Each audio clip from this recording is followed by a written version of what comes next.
Moving to Israel? Awesome. Acclimated to life here? Not as awesome.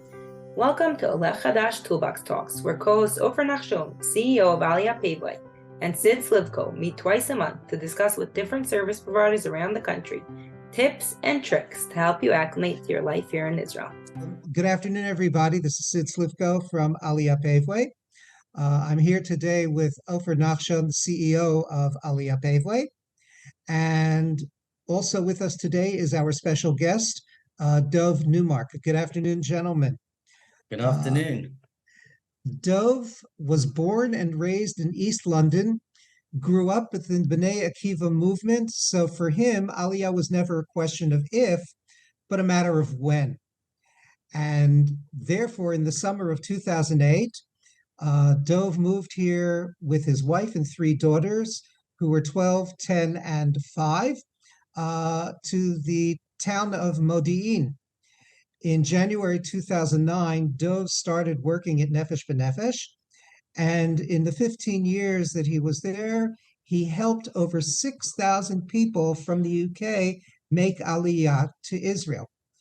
In June of this year, Dov went independent and started his own Aliyah consultancy business, again, focusing on Aliyah from the UK. So again, Dov, good afternoon. Good to have you here. It's great to be here. Thank you for inviting me. It's our pleasure. We want to know a little bit more about what's going on in the UK and what's going on with the work that you're doing here. So why don't we start out very simply, if you could define exactly what it is that you do? I guess you could say I'm a facilitator that helps people make Aliyah, depending on what their needs and requirements are. You could compare me to your family GP. I will know something about everything and would be able to solve 90% of your questions and queries and concerns about Aliyah. There's obviously going to be some cases that are a little bit out of the ordinary, a little bit more complicated. And then I have my so-called consultants, my service providers that are experts in their field that will take over and help you in those more complicated cases. So it really does depend on what stage you are in life, will depend on what are your main concerns when looking at making Aliyah. So the single concerns are very different from those people that are making Aliyah as retirees. The singles may be residential ulpan, they may need advice on higher education and the army, whereas couples with young families, it's community, it's employment, tax questions, and the retirees, it may be healthcare, pensions, and things like that. So it really does depend on what stage you are in your Aliyah process to how I can help you make that transition as smooth and as successful as possible. Dov, you were working in Nefesh B'Nefesh for 15 years. What was your greatest challenge in helping people with the process of Aliyah from England? So the Brits are frequent travelers to Israel. We're very fortunate. It's a few thousand miles away from Israel. So to come for a long weekend or to come for a simcha is very doable. There's no real time difference. We're looking at 2 hours, maybe 1 hour when there's a difference in the clocks going back and forwards. So we're quite familiar with Israel, but coming to Israel on holiday or for a long weekend is very different to the knowledge that you need to know in order to make Aliyah. So I think the biggest challenge was that people felt that they knew everything they needed to know, where that really wasn't the case. And it was trying to educate potential Olim that there's more to making Aliyah than meets the eye. We know that there's been a lot of news recently about the difficulties for being Jewish in England. And my question is, what are some of the concerns that people have expressed about living in England and also about making Aliyah? So it's very, very scary what's going on, not just in the UK at the moment, in Europe and in the diaspora. I think the Jewish community in the UK has always been aware of the rise in anti-Semitism. This is nothing new. What I think is a new phenomenon to the Jewish communities now is that it's not necessarily anti-Semitism, it's the way they have embraced terrorism. The amount that the hundreds and thousands of people that are taken to the streets in the UK at the moment, if anything, celebrating what Hamas did on October the 7th, I think is very, very scary and very worrying for the Jewish community. Even so much so, I plan to go in a couple of weeks, in fact, next Wednesday, and I had to go out and buy a cap. Now, I'm very proud, and I will walk around London and I will wear my kippah, and I'm proud, but I'm scared. And I think this is the first time that transition from being somebody that is proud and walking around in the UK that is now having to think twice about their own personal safety. I think a lot of the Jewish community are concerned about the long-term future. Traditionally, after a conflict of sort, Aliyah does spike. That's been proven over the years of different events that have occurred in the region. Also, nobody is going to make Aliyah and not know of the volatile situation that the Middle East is in, but they're moving and they're choosing to be here because they feel a lot safer here, and they believe that this is their homeland and this is where they want to be. You were just talking about the elevation of anti-Semitism in England. Do you think that it will help, it would make more people to make Aliyah, or eventually, because like you said before, there was always anti-Semitism in England, people eventually will think, okay, it will pass, this time will pass, and Israel is constantly at war, so we better stay in England. What do you think about this? So I think, personally, I think the Jewish community do feel a little more vulnerable than they have done in the past. Long-term future in the UK, maybe not in the UK. People may now consider trying to build a footprint for themselves and lay a foundation in Israel for when the time is right for them to make that move. As I said, there will be an increase in Aliyah. I've had lots of phone calls from different journalists from the Times and actually from a publication in Japan as well that wanted to speak to me about the rise in Aliyah since October the 7th. And that's a really hard... you can't measure that because it's only been a month. You will be able to measure it if you take the 12 months up to October the 7th, this year, 2023, and compare it to the 12 months to 2024. And you will see that there has been a spike in Aliyah, but nothing is that quick. First of all, the process alone takes 6 months, and that's if you're organized and you have all your documents in order. So nobody is packing their bags and jumping on the first plane out of Heathrow. You know, thank God it's not that bad. And I don't think it will ever get that bad in England.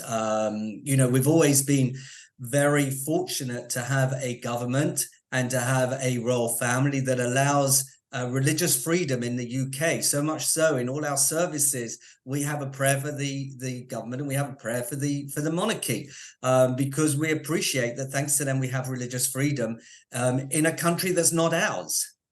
And then you look on the fact that we are fortunate enough to have a country that is ours. And I think that is the point where we are now, that we do have a place for people to come. I'd like to think that they're not running away from something, but they are running to something. That's a very good point, Dov. Let me ask you a question. If I were thinking about making Aliyah, what's the best advice that you would give me if I were to approach you and say, listen, I'm thinking about making Aliyah? What would you tell me?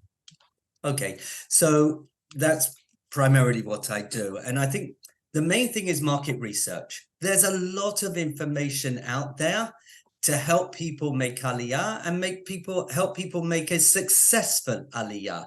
You know, in the 70s, it was very easy to make Aliyah. People would jump on a plane. It was harder to stay here, and they didn't really have the infrastructure or the support or the advice to help them make that informed decision. So there's a lot of information out there, and they should definitely take advantage of that wherever it's coming from, whether it's pre-Aliyah support or whether it's the post-Aliyah support. And, you know, Paveway is a prime example of that post-Aliyah support that wasn't around in the 70s and the 80s, when people found it hard to make that transition. Now there's a lot of support, there's a lot of help.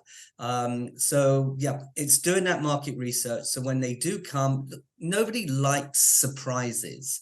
So let's eliminate all those surprises prior to getting on the plane, so that that transition, which is going to be hard as it is, it's a new country, it's a new culture, it's a new language, but let's try to work together in the preparation to make that transition as smooth as possible. How do you compare living in Israel and living in England? You said it all. It's a very different, you know, I once heard somebody say the difference between Israel and the UK and England, you have a Bet Knesset, right? You have your shul, your synagogue, your community. In Israel, you have a Bet Tefillah. People go, they pray, and they leave. You know, the magnet in the UK is very much that community feeling. You know, it's centered around the shul, whether it's an Orthodox shul or a non-Orthodox shul, it doesn't matter.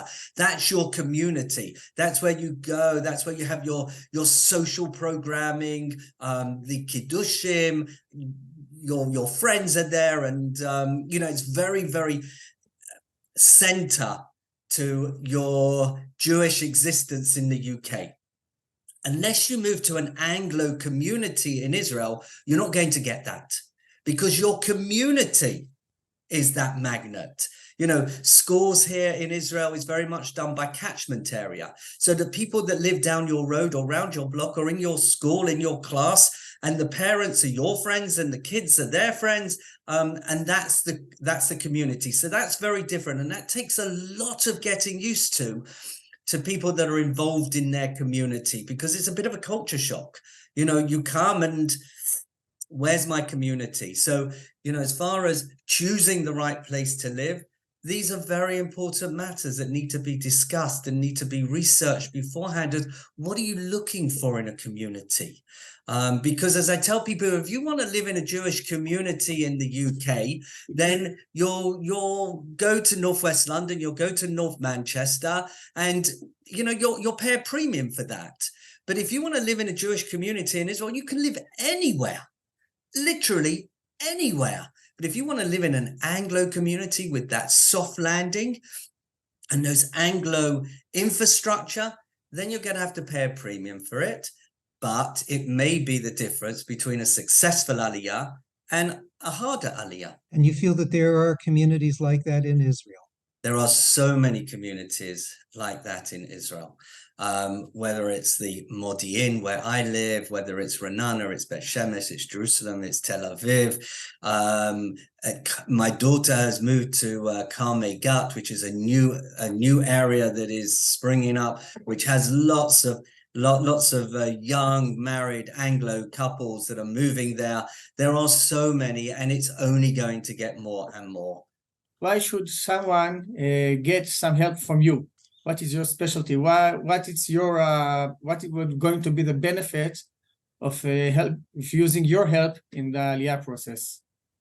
So firstly, the information that I give you, I don't charge for my services. So do I need to go on? That's a great incentive. No, I'd like to think that together we'll be able to help sort of plan your Aliyah. I work with the most amazing service providers that I've built up with over the last 15 years. I would say 90% of them are expats, they're ex-Brits, everyone's an English speaker, and they will help you in every different aspect of your Aliyah. As they are British and they speak English, they speak your language, they will look after you in a manner that us Brits feel that we should be looked after, which is, again, is very important to know that you're in good hands, that there are good people out there that would take care of you. Well, thank you very much. You've been very informative and very enlightening. And I just want to say that we appreciate the time that you took to speak with us, to speak to our audience. And speaking of which, I just want to remind everybody in the audience that you should visit our website at aliyahpaveway.com and also our YouTube channel to watch this video, to find other podcasts that will help Olim and Anglos who are already in Israel to, as you say, to succeed in your Aliyah, because that's what we're here for. We hope that this will help you in your decision. We also hope and pray that the hostages and the soldiers will return home soon and safely, and there will be once again Shalom al Yisrael, peace in Israel. So on behalf of Ofer, of Dov, and myself, I want to wish you all peace, shalom from Israel. Thanks for joining. As always, Oleh Chadash, we're here to help you. AliyahPaveway.com.